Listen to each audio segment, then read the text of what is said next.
Mwanangu, mimi najua ipo siku utakuja kutupatia stori yako, ulivyopambana, ulivyopitia changamoto, ulivyopitia wakati mgumu, maumivu. Najua ipo siku utakuja kukaa hivi ukikumbuka ulipotoka. Mwanangu, utakuwa unagonga cheers, unakula bata afu unakutaikatai kizungu. Najua kuna mdogo unatamani kukata tamaa, ile ukikumbuka ulipotoka unakuta bora kukomaa. Maanake unajua ukirudi ulipotoka hakuna kitu kitakachobadilika. Bora uendelee kupambana kwa sababu yajayo anafurahisha.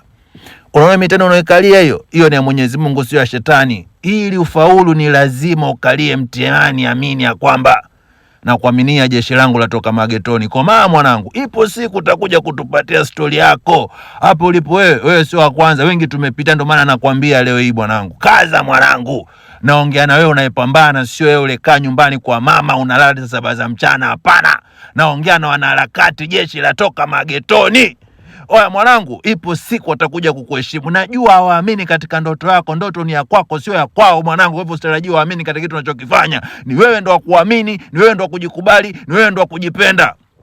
Utakuwa peke yako katika mapambano. Ile ikifikia muda wa mafanikio, God damn it.